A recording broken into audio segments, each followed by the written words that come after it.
Welcome to this training video, The Problem with Passwords.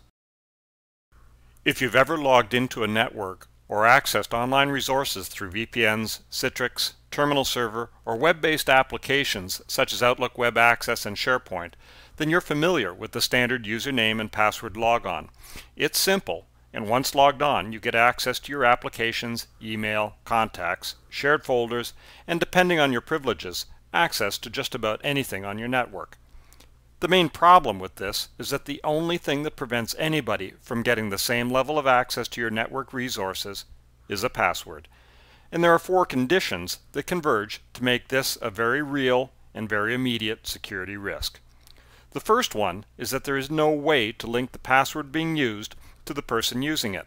We can assume it's Janet, we can even hope that it's Janet, but there's no way to know for sure. And that's because anybody that can figure out Janet's password can be Janet until the password is changed.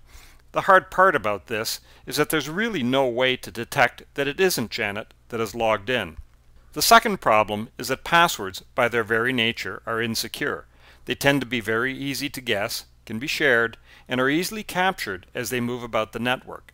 The standard approach that most organizations take to minimize these problems is to force more complex passwords, for example, those that contain upper and lowercase letters, numbers, and other characters, and then require that these passwords change periodically and not be reused for some period of time. So in some respects, this is a good idea, and if you follow the logic, then the best approach would be to have a strong or complex password that changes every time it's used. Of course, nobody does this because human beings, most of us at least, can't deal with simple passwords that don't change, let alone complex passwords that change all the time. So when these types of policies are put in place, what do users do? Well, they generally defeat the higher level, or the intent of this higher level of security, by recording passwords somewhere convenient that they can get to at any time, so that it's not necessary to actually remember the password itself. And who can blame them? After all, if you add up all the passwords a typical user is required to remember for personal and business use, the average person has something in the order of 20 passwords. Unless, of course, they reuse passwords across many accounts. Because passwords are such a problem for users, the common practice is to record the passwords where they can be easily retrieved, on sticky notes, in desktop files, or in online public webmail accounts. And that can't be a good thing.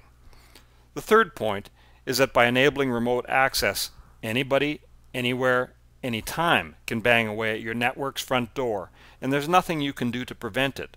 So time is on an adversary's side. It's not on yours. And finally, if you think about it, there's no way to ensure that even legitimate users are logging in from secure machines.